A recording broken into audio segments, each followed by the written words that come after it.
This week's Parsha is found in Exodus, the 10th chapter, and it follows through with chapter 13, verse 16. It's called Parshas Bo. Bo is the Hebrew word for come, like Bo. And if someone says over there, Sham, over there, it's Bo, come. And it's the voice of Hashem beckoning to Moshe Rabbeinu to come to Paro, to convince him of letting his people go. And this is a very interesting Parsha, and there is a lesson for us to learn in that, and I'll say it and then we'll repeat it in a moment. In this Parsha, it is most likely probably one of the greatest stories ever told, or it's the epic conclusion of the greatest story told, or the beginning of the greatest story ever told. Rabbi Avraham ben Yaakov had mentioned and quoted a source to say that, and I don't remember the source, I'm sorry, but he said that this period of time this Parsha should be the beginning of the Parsha, because it talks about this shall be the beginning of months for you, that so much begins at this point that it lends itself to be a very weighty text. The story which we're talking about is the Israelite people being redeemed by God and taken out of Egypt. Upon knowledge of this depends really first in the 10 commandments that we see is to believe in one God. For this is the reason it is written, I am God, I took you out of Egypt. Thus, all the commandments depends on one's belief in the story of the Israelites being redeemed by God. And by this knowledge, let me tell you when my audio comes back on. They were delivered, they were brought to this central point of recognizing that there is only one true God. It said that if they wouldn't have been rescued, they would have probably slipped into the abyss of idolatry and assimilation. There's a great lesson that's going to be taught in this class before we go into the discussion, and that we'll see that there are two acts that redemption is birthed out of. There's an incubation period, but there are two acts that are absolutely important for redemption, and we can make it applicable to us today. And that is self-sacrifice and complete trust in God. Self-sacrifice and complete trust in God. Paro was most stubborn.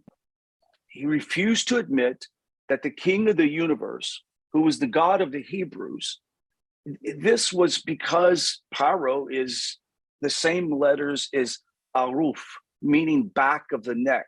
This alludes to the fact that Paro, who represents the evil inclination, only wants to see things from a way back, a view from the way back. He wants to keep God and his intentions hidden. He wants us, he wants the Hebrew people, he wants it's the pyro, it's the metaphor for the evil inclination, wants to keep us in the dark, not knowing what's really going on, not recognizing or understanding our personal divine providence as it is in effect in our lives.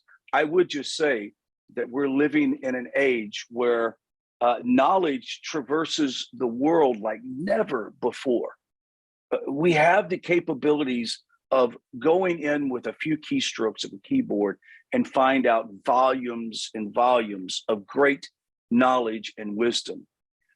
However, the other side of that, there seems to be a darkness or a yetzer that is operating within this system that is also attempting to clutter over the illumination with confusion and chaos and darkness.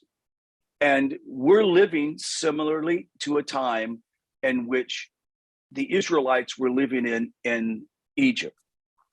All the nations need to have an exodus from their restrictive parts of their life, the things that are keeping them hid in darkness.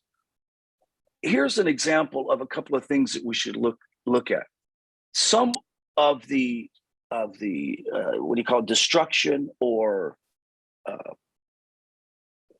judgment that God gave to the Paro also went to the Egyptians, the gods that they worshiped. That is the case, at least in the first two plagues. The Nile was a personification of, in ancient Egypt, as the god Hapti, and was worshipped as a source of fertility. The plague of the frogs would have been associated with the Egyptians with Heket, the goddess who believed to attend births as a midwife, who was depicted as a woman with the head of a frog. I find it interesting that the punishment that Paro intended on inflicting upon the young Israelite boys was to be what you call it, killed or stillborn by the midwife. I just find that quite interesting. By the ninth plague, the greatest god of the Egyptians, which would be Ra, the sun god, is shown to be false. The Egyptian people believed that they were ruled by the sun, and the human ruler was Paro. They believed this sort of, that he was semi-divine. He was sort of like the son of God, the child of God. The darkness of the sun signaled that there was a shift in Ra's ability to shine, or it diminished Ra. Now, in the very beginning of this Parsha, God informs Moses to go to Paro, and then God tells Moses that he will harden his heart to his request. I find it interesting. God asks you to do something, and then you're thinking, wow, it's all downhill from here. Everything is going to be great. There's going to be no problems with this great mission. How could I fail? And every time that he went down there, Paro would relent. One can only ask, what in the heck is going on in this case? What is even going through Pharaoh's mind when he hears, for example, let the people go? If there is even a chance Paro concede to his request, Moses went to Paro not even knowing that he would even be heard, or much less I would be concerned if I was Moses, having my head lifted off of me. He says, Moses went to Paro every time and time again, asking for the people to be let go, and each time faced failure. The Or HaChaim says Moses must have despaired. From here, we can obviously learn a number of lessons. Take to heart that Moses, even when we go on a mission to accomplish something that is according to the will of God, we may find it very difficult to go through that process. I know that each one of us, as we have left our former abode in our past religious lives and found ourselves constricted by religious teaching that was not liberty given to us found within the Torah, and we say we make the decision to follow the one true God and reject the Avodah Zarah and all of those things, only to find out that you enter into a very difficult time in your personal life. It's very, very difficult to sometimes navigate. And we realize that we must serve God with joy if the difficulties we face create situations that could lead to despair. How can we serve with joy? How can we serve with joy when our family members have rejected us? How can we serve with joy when we're told, even by the most religious, that we should just go away and not bother people in the world? Now, we can see from the occurrences of our Parsha that the difficulties we face are also part of God's plan. We cannot lose that paradigm and that wisdom. We can grow from such things that appear as problems. The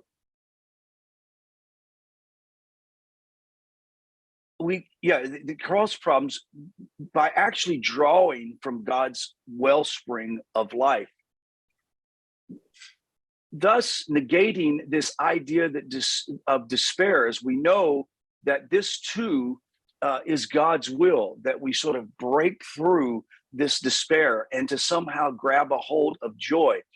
Through this, one learns to illuminate the darkest hour, how to reach deep in the wells of God's delight when one faces sort of the low tides, the hard time. When one realizes God is blessing through the withholding of blessing, it's an incredible thing to understand.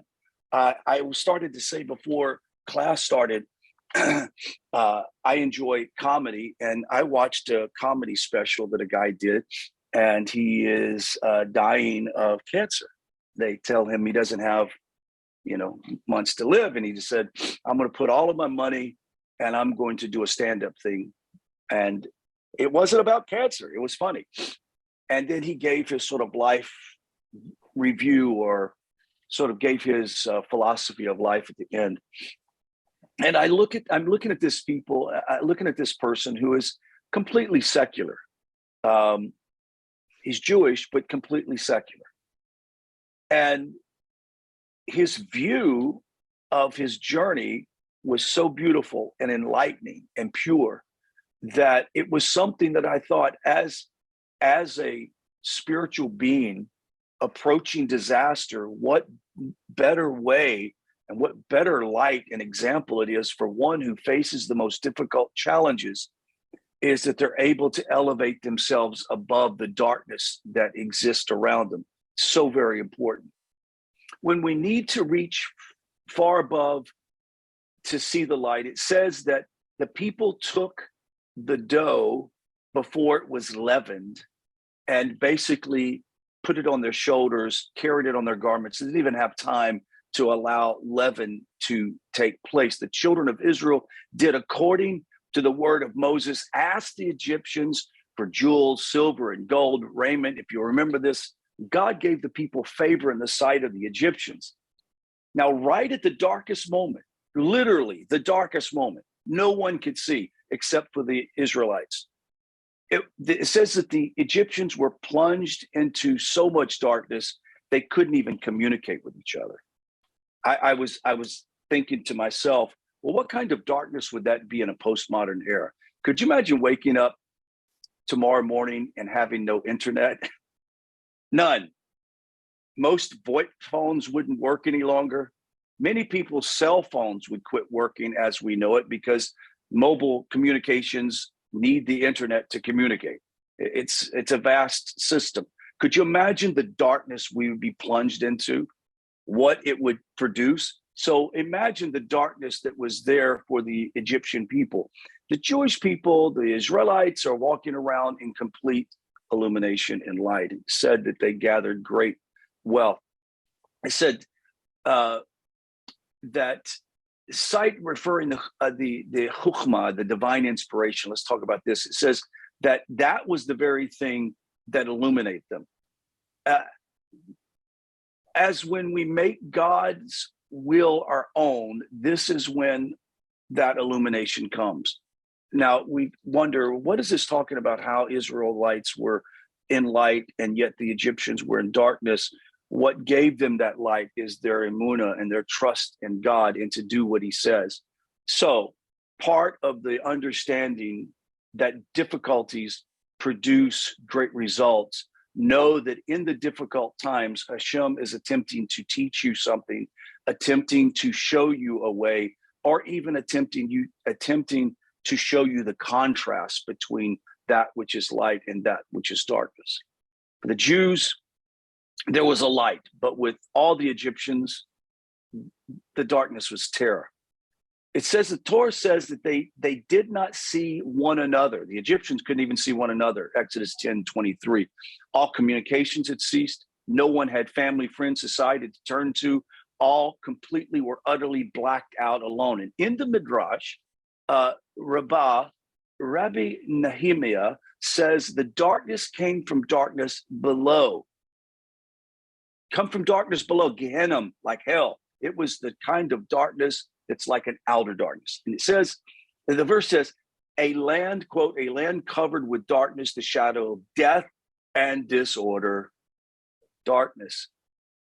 When taking the money in the plague of the darkness, 2/3 of the Hebrews or Israelites died, according to Midrash. That means that while they were out collecting the gold, the silver, and the prosperity, 2/3 of the Hebrews died. We've got to be also careful, even in doing the things that God has asked us to do, that we navigate it with the greatest amount of illumination. The dough, which was to become the matzah, they put it in their garments, on their shoulders, just as they were instructed to do by the sages. They put the afikomen, or that last matzah that we'd find on the Pesach Seder, on their shoulders, and they hid it.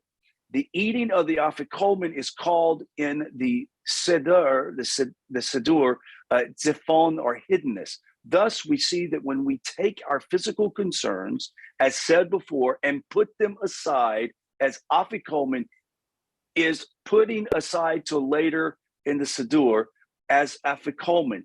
This is the idea that we have our concerns and our desires. For example, in a time of very difficult time, their concern was, how are we going to eat in the desert? How are they going to eat? Bake and create the afikomen. But the idea was this: don't be so consumed with what you need that you end up staying in captivity too long and you end up being left in the darkness. The whole idea was for them to make the dough. And if you make bread, which I finally started making bread, I'm so excited. I've become a bread maker. And so I'm making bread, and this whole idea of kneading it and making sure that all the ingredients are at the right time. It's still not bread. It's sticky, it's gooey. And then when you finally let it rest for a little bit and you see that it rises, it's going to come out to be a great loaf. But to be honest with you, they didn't have 3.5 hours to make bread. They had to get it done immediately, meaning that when you're in the most difficult time, take your concerns and address the concerns, but don't dwell on the concerns. Tuck it away, stick it somewhere, put it to where you can say, God is going to provide us what we need when we need it. And obviously he did. When they crossed over, they had quail to eat as well. This idea of the cleft of the rock and the secret stairs, reaching for the height of godly vision, yielding to the most profound delight. This is what we're talking about. We fulfill what the Parsha says when it says it came to pass, that every day it came to pass that all the host of God went out from the land of Egypt. There's the night of watchfulness, that Yud-Che Vav-Che, from bringing them out of Egypt. This is a night of watching, kept by the Holy One, blessed be, by all the people of Israel throughout generations. We all know what it is. It's called the Rosh Chodesh. Thus, we see that our sages say the redemption from exile will be like from Egypt. Thank God we'll see that again soon. The Shekinah is designated to join Hashem when Shelah, the descendants of Yaakov, attains his mature form called Shiloh. In the Gematria, Moshe, Gematria or Moshe, Shelah and Shiloh is spelled exactly the same, except for Shiloh possesses an additional Yud. Before the redemption from Egypt, God told the Jews to circumcise themselves and sacrifice a lamb before Egypt, because both of these acts were done with self-sacrifice and complete trust in God. Think about this for a second. I've known a few people that have had circumcision as adults, and it is not pretty. Even with the most modern of science and medications, it's not fun to go through. And these people have done it, have attested to that very thing. And that God says to sacrifice a lamb, which would have been their trusted God, and circumcise yourself. So you're asking us to do something that could get us killed, i.e. them chasing us down and killing us because we killed their God. And you want our men to circumcise themselves, meaning the only people capable of defending us in a war can't move because you've asked them to circumcise themselves. How much more difficult can you make it? And yet we understand that great difficulties brings great blessing and great abundance. I read this quote this morning, read it to my wife. I asked her to let me know what she thought. And the quote says that you will always have more failures than success. That's how it works. No one ever points out Hank Aaron's failures or the Houston Astros failures. Their epic failure a few years ago when they supposedly got caught cheating in a ball game, right? I mean, that's an epic failure, right? But yet they didn't get stuck in that failure. They rise above, and here they are already enjoying, more wins every year as they go along. So in the end, what do we learn? This whole idea is, it seemed that when Hashem is asking from you, something requires much more concentration and much more effort to complete. Know that that is going to lead to great reward. Just as the Jewish people taking on the namesake of it as Israel, as Jacob's Israel, they too struggle with the Holy One. And anyone that desires to attach themselves to Israel and to their Torah as a non-Jew, you are not going to escape the fact that you're going to have to go through the same kinds of struggles in your own way. And it's important to know that if you want to survive your struggles, if you want to make it through with great success in life, then you have to take and adapt the same view that the Israelites have had from the beginning. Your life is going to be wrought with some failures and some difficult times and some bad mistakes. All of that is really not important compared to your focus on trusting God, keeping joy in your life, and doing whatever you can to stay on task in walking in righteousness before the Holy One. I pray that this week and the weeks to come, that we all will begin to feel our heart burning within us to want to leave our own restrictive places that have kept us bound for so long and hear the voice of God and be willing to follow through with the voice of Hashem. That concludes my shiur. Now we're going to go into discussion and dialogue, comments, fears, doubts, or unbeliefs. So who will be first?